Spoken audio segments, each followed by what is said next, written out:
Hey guys, welcome to the Liberal Hivemind, a channel solely focused on exposing the abundant hypocrisy of the left. Okay, so this right over here, I gotta tell you, this is a prime example of self-awareness level 0. Absolutely crazy stuff. You know, they call this a Freudian slip when you don't realize that you're basically admitting or telling the quiet part out loud. And I'm specifically highlighting these two concepts because we have a hot mic moment, I guess you could call it, with Kamala Harris as she's swearing in Bernie Sanders to the next Congress, where she essentially, I guess, accidentally admits the quiet part out loud, a Freudian slip of sorts, and it continues to prove that her and most Democrats have literally zero self-awareness. Self-awareness level 0. I guess the cat's out of the bag on this one. Let me show you guys this very interesting caught-on-tape moment. But before we get into any of it, this video is actually brought to you guys by a sponsor, so let's play that clip. This video is brought to you guys by American Hartford Gold. Listen, folks, in terms of a long-term financial view, the worst thing that you could do is hold on to cash. Everything is getting more expensive. If you hold on to cash, you simply become poorer, and that's where American Hartford Gold comes into play. American Hartford Gold is a 5-star rated company across the board, and also boasting an A+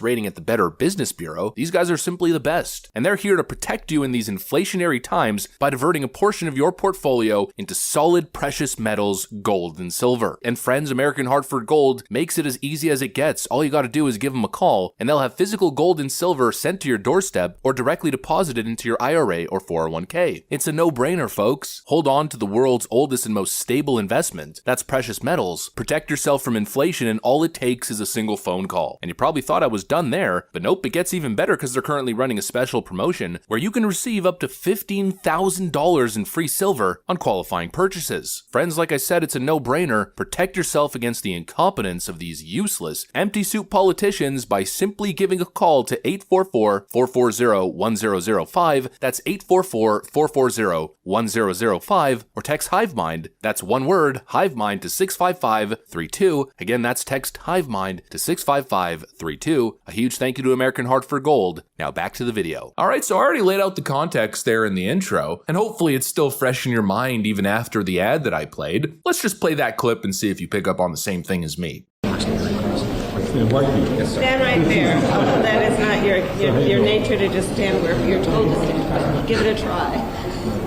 Okay, how you doing? Raise your right hand. Why not?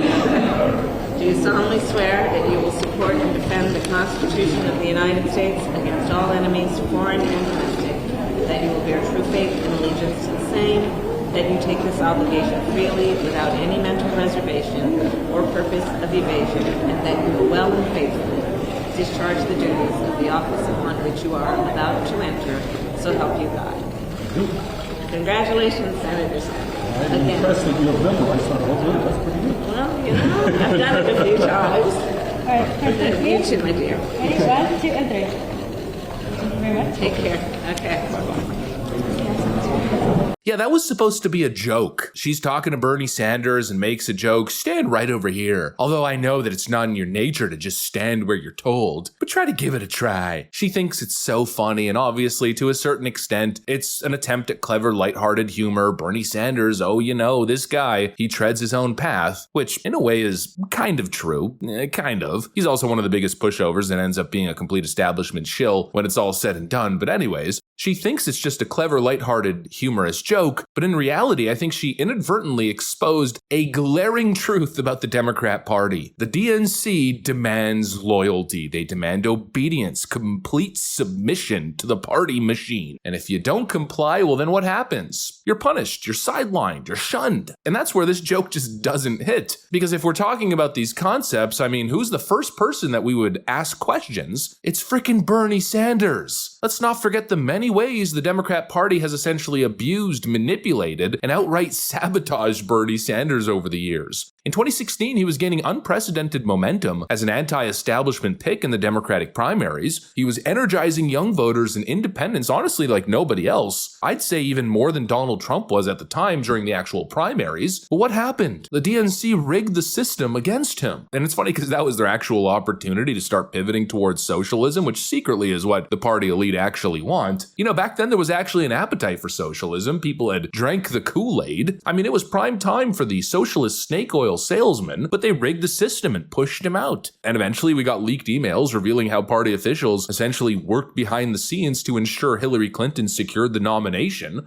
Bernie wasn't given a fair shot, and his supporters were essentially told to sit down, shut up, and fall in line with the party and the elitist powers that be. Bernie was attacked, vilified, and denied airtime. Then came 2020, when history essentially repeated itself. Bernie started off strong, winning early primaries, becoming a legitimate frontrunner, but the Democrat establishment obviously couldn't allow that, and they pulled all the stops to consolidate support behind Joe Biden, with Pete Buttigieg, Amy Klobuchar, and others conveniently dropping out of the race right before Super Tuesday to pave the way for Biden's victory. Bernie once again was forced to play second fiddle because he refused to, quote, stand where he's told, Yeah, I'm sorry, but Kamala's comment to Bernie here isn't just a joke. I think it was a jab, either a purposeful jab or an inadvertent jab, and a tone-deaf one at that. She's essentially mocking Bernie Sanders for being an independent thinker, or at least as close as you're going to get to an independent thinker, within the world of collectivist left-wing thinking and politics. She's essentially poking fun at Bernie Sanders because he's someone who's carved his own path rather than falling in line with the party's rigid hierarchy. And what's really most telling from this interesting little encounter is just how normalized this type of behavior has become within the Democrat Party. Kamala's comments reveal the cult-like nature of the party, where conformity seems to be valued above all else. They expect every member to slot neatly into place, parrot the same talking points, follow the same script, push the same policies dictated by the party elites. Independent thought is not only discouraged, but it's punished. And the fact that Kamala and her peers don't even see how weird or off-putting it is, I think speaks volumes to their actual distorted, twisted mindset. To them, it's normal to blindly follow the shepherds at the top. They don't see it as authoritarian or cult-like behavior because they've been fully programmed to think this way. And what's so ironic is Kamala Harris and her campaign were the same ones pointing the finger at us saying, we're the weird ones. No, you're the weird ones. Not us, and honestly not even Bernie Sanders, and certainly not the millions of Americans who've grown tired of the Democrats' top-down control. No, it's you. You're the weirdos. Absolute freaking bots and NPCs. The Democrat Party seems to operate like a machine, with the elitist power brokers pulling the strings and punishing anybody who steps out of line. Whether it's Bernie Sanders, Tulsi Gabbard, RFK Jr., Andrew Yang, the list goes on, the Democrats seem to follow one doctrine: fall in line or get out. Or in reality, it's more like fall in line or we will destroy you. And contrast that with the Republican Party, where internal debates and disagreements are seen as part of the process. Trump's rise, for example, wasn't orchestrated by some shadowy cabal like Joe Biden's was. It was a grassroots movement that flipped the establishment on its head. Whether you like Donald Trump or not, the GOP allowed the voters to decide, rather than rigging the system to protect their chosen candidate. Just think about that. A candidate like Donald Trump could have never even entered the realm of Democrat politics because outsiders are not allowed. Challenging the status quo is not allowed. The only thing that is allowed is stand where you are told. And Kamala's comments are pure projection, a total Freudian slip, and it underscores exactly why the Democrat Party is failing. She thinks it's a funny joke. It's fun to joke about somebody who's an independent thinker, at least somewhat independent, but she's highlighting how stifling and authoritarian the Democrat Party has become. It's no wonder so many people feel so disenfranchised. No wonder so many young voters are totally disillusioned with the Democrat Party and don't show up to vote, because they see the blatant corruption, the hypocrisy, and the lack of authenticity. They saw how Kamala Harris was propped up because her political strategy is exactly that, standing where she is told. They see how the party seems to reward loyalty over being genuine, and I think people are sick of it. Funny joke, Kamala, ha ha ha. But essentially, what it really was an admission of guilt. The Democrat Party is a cult, and this pretty much proves it. And the fact that they don't realize just how bad of a look it is, well, it just makes it all that much more damning and frankly, all that much funnier. Anyways, that's pretty much what I got for you guys. Hopefully you enjoyed the video. If you did, make sure to leave a like and possibly subscribe to the channel. Thanks for watching, and I'll see you on the next one.